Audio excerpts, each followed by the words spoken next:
Picture this. It was around 2017. Things were going great and the Ryzen platform just released. Maybe you're like me and upgraded from an Intel platform to a Ryzen system. You probably have a B350 or a B450 motherboard.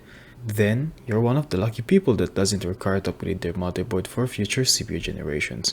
And that's exactly what I did. I went from a Ryzen 7 2700 to a Ryzen 7 5800X with an easy update of my BIOS.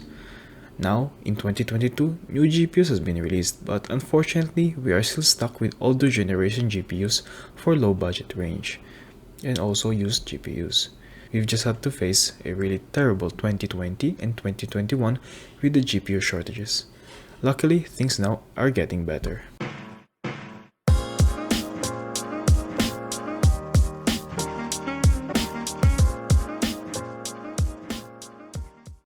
So, you're probably also wanting to upgrade your old GTX 1060 or RX 480 or 580 GPU. And you look at the current GPU market but doesn't want to spend crazy amount of money.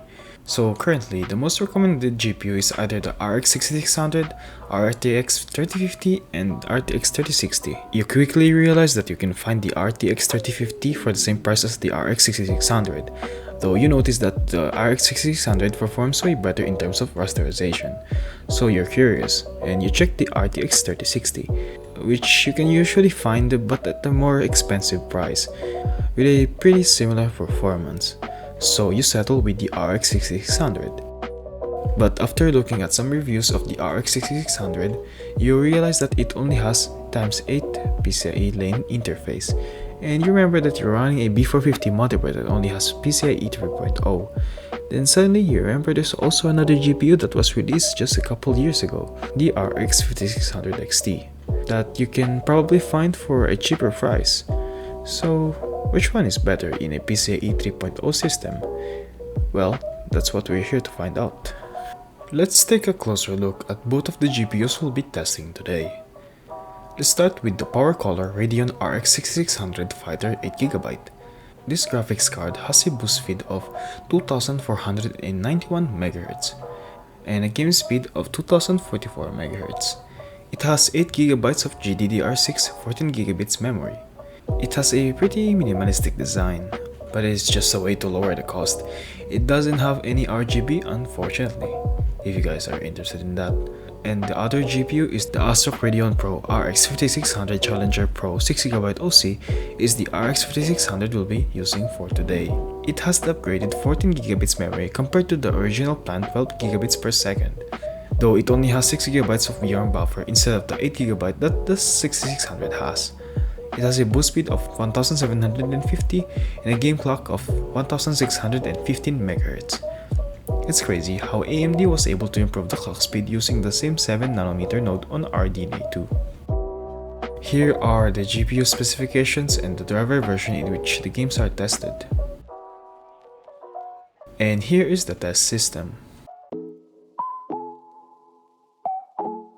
I recorded the average FPS of 3 multiplayer games for the multiplayer games, and for the single player, I used the in-game benchmark if it was available and ran it 3 times and took the average.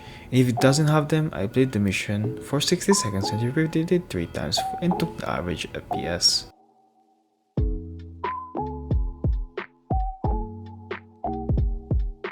Let's start with Valorant.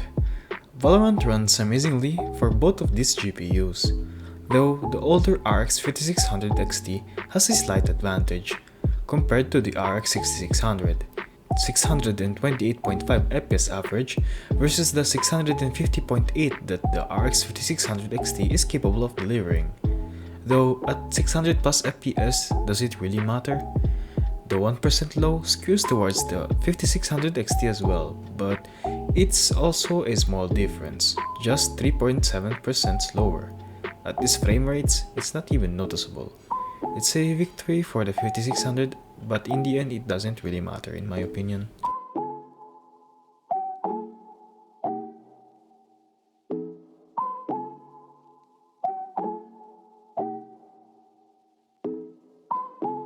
Red Dead Redemption 2, the first AAA title. This game runs good with both of these GPUs. In this game though, The RX 6600 delivers a slightly better performance compared to the RX 5600 XT, 55.6 FPS versus the 52.4 FPS respectively.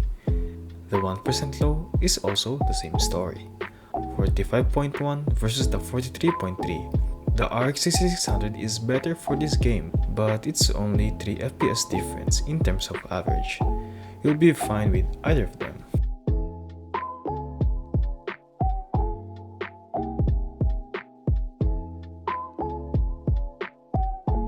Rainbow Six Siege favors the RX 6600, an average FPS of 332.6 versus the 311.4 of the RX 5600 XT.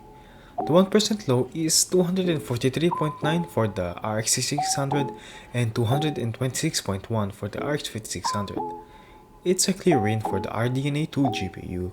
But just like Valorant, we are running pretty high frame rates, so at the end of the day, the perceived performance will be pretty much similar. Though numerically, the RX 600 wins this game.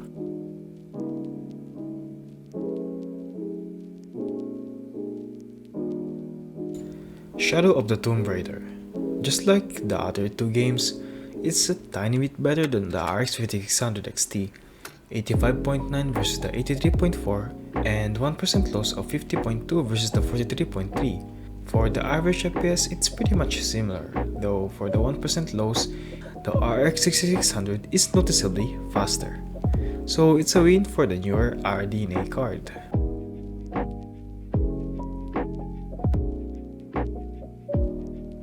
Well, we're pretty much seeing a trend here. The RX 6600 winning by a slight margin compared to the RX 5600 XT, 130.9 FPS versus the 126.1 FPS for the average, 108 versus the 108.2 for the 1% loss, so pretty much a tie. I really wonder when will GTA 6 be released. Will this GPU be capable of running it? Well, only time will tell.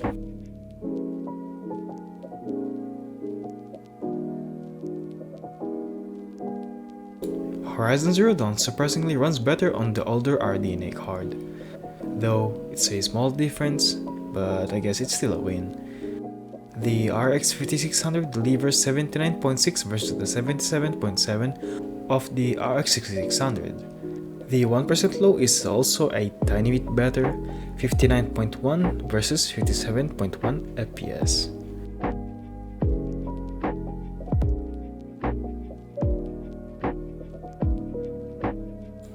Borderlands 3 is pretty much a tie for both of these GPUs. It's a really fun game with creative weapons. Playing it is really fun with friends. Both of these GPUs averages around 74 FPS and 1% loss of 55 and 54 for the RX 5600 XT. You won't notice the difference with either of these GPU.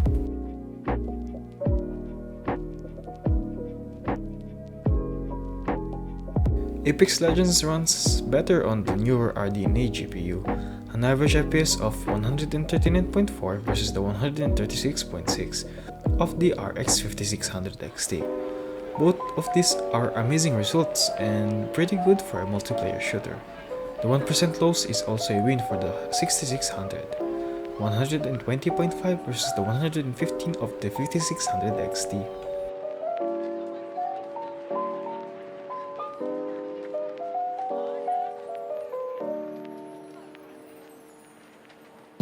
And the last game we're going to look at is Cyberpunk 2077.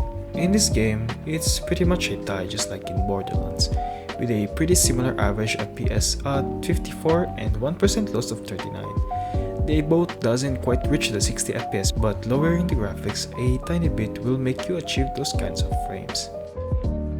So, as you can see with all 9 games tested, the RX 6600 is also 1.6% faster compared to the RX 5600 XT. Let me remind you that we're running a PCIe 3.0 system. So if you have a motherboard that is running PCIe 4.0, the RX 6600 will be a bit faster compared to the 5600 XT. But in this case, it's pretty much the same. The biggest loss is from Valorant, where the 6600 is 3.4% slower compared to the RX 5600 XT, but they are both pushing 600 plus FPS. So does it really matter? So, to conclude this video, you've seen that both of these GPUs are practically equal. With PCIe 4.0, you'll get better performance with the RX 6600. Though if you're stuck with the PCIe 3.0, if the price is the same, I would go personally for the RX 6600 since it's a newer architecture and has 2GB of VRAM and also a tiny bit more efficient. Though if the 5600 XT is cheaper, then there's no problem going with it. With PCIe 3.0, you can't go wrong with either of them. They are great 1080p gaming graphics card. But as I said, if you're running a PCIe 4.0 system, then the RX 6600 is a no-brainer. Thanks for watching the video, everybody. I appreciate the support. Leave a like if you liked the video, subscribe to not miss upcoming YouTube videos. If you have questions or suggestions or anything, just type it in the comments. I will reply when possible. Share this video if you know someone who'd wanna see it. I appreciate all of you viewers of this channel. Take care and see you next time. Arrivederci.